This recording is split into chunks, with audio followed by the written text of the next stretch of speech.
सोमवार का दिन शंकर भगवान को समर्पित होता है। आज के दिन भक्त भोलेनाथ को प्रसन्न करने के लिए विशेष पूजा अर्चना करते हैं। कुछ लोग आज के दिन व्रत भी रखते हैं ताकि शिव की विशेष कृपा प्राप्त की जा सके। बाबा भोलेनाथ के आशीर्वाद के लिए आप भी सोमवार का व्रत कर रहे हैं तो शिव व्रत कथा को पढ़कर या सुनकर इस उपवास को पूरा करें। एक समय श्री महादेव जी पार्वती के साथ भ्रमण करते हुए मृत्युलोक में अमरावती नगरी में आए। वहां के राजा ने शिव मंदिर बनवाया था जो कि अत्यंत भव्य एवं रमणीक तथा मन को शांति पहुंचाने वाला था।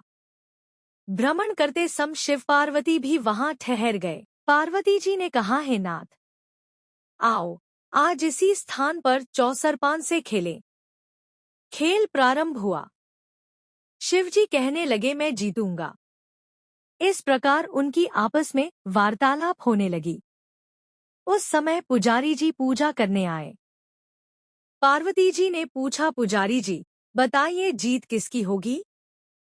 पुजारी बोला, इस खेल में महादेव जी के समान कोई दूसरा पारंगत नहीं हो सकता, इसलिए महादेव जी ही यह बाजी जीतेंगे। परंतु हुआ उल्टा, जीत पार्वती जी की हुई। अतः पार्वती जी ने पुजारी को कोढ़ी होने का श्राप दे दिया कि तूने मिथ्या भाषण किया है। अब तो पुजारी कोढ़ी हो गया।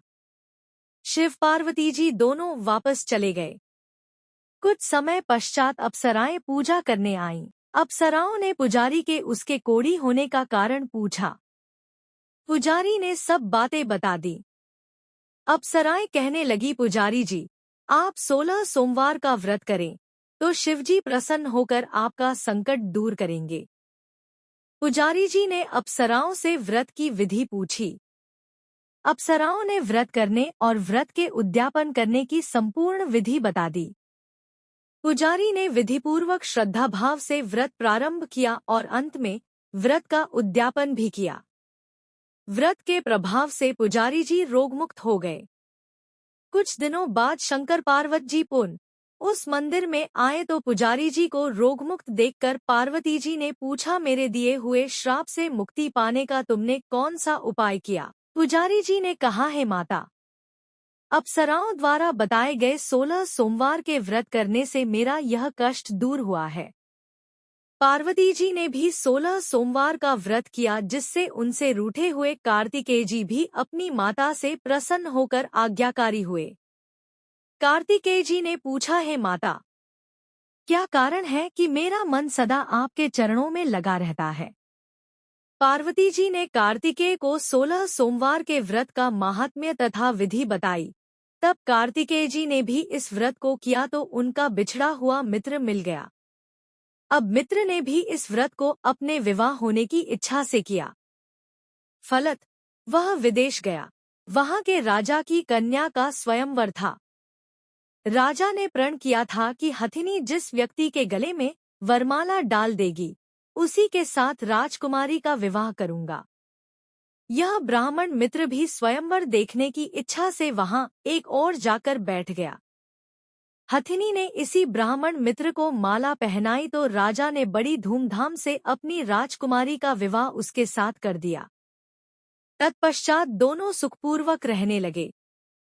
एक दिन राजकन्या ने पूछा, हे नाथ, आपने कौन सा पुण्य किया जिससे हथिनी ने आपके गले में वरमाला पहनाई? ब्राह्मण पति ने कहा, मैंने कार्तिकेय जी द्वारा बताए अनुसार 16 सोमवार का व्रत पूर्ण विधि विधान सहित श्रद्धा भक्ति से किया जिसके फल के कारण मुझे तुम्हारे जैसी सौभाग्यशाली पत्नी मिली।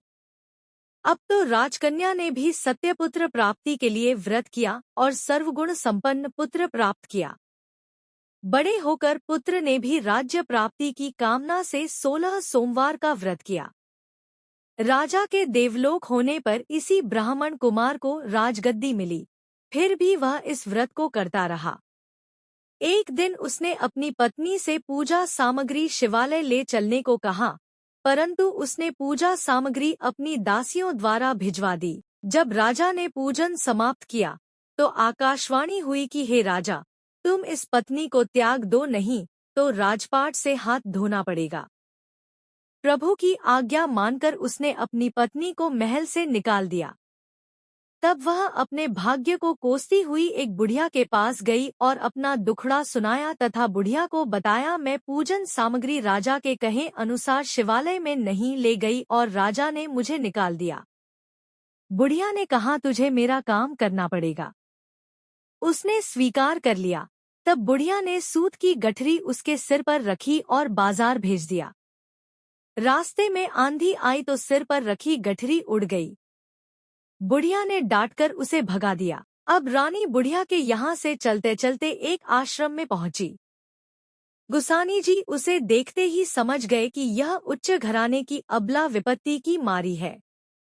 वे उसे धैर्य बंधाते हुए बोले, बेटी तू मेरे आश्रम में रह, किसी प्रकार की चिंता मत कर।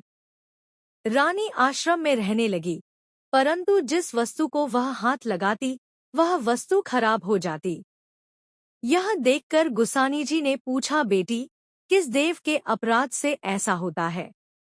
रानी ने बताया कि मैंने अपने पति की आज्ञा का उल्लंघन किया और शिवालय में पूजन के लिए नहीं गई, इससे मुझे घोर कष्ट उठाने पड़ रहे हैं। गुसानी जी ने शिवजी से उसके कुशलक्षेम के लिए प्रार्थना की और कहा, बेटी तुम 16 सोमवार का व्रत विधि के अनुसार करो। तब रानी ने विधिपूर्वक व्रत पूर्ण किया। व्रत के प्रभाव से राजा को रानी की याद आई और दूतों को उसकी खोज में भेजा। आश्रम में रानी को देख दूतों ने राजा को बताया। तब राजा ने वहां जाकर गुसानी जी से कहा, महाराज यह मेरी पत्नी है, मैंने इसका परित्याग कर दिया था, कृपया इसे मेरे साथ जाने की आज्ञा दें।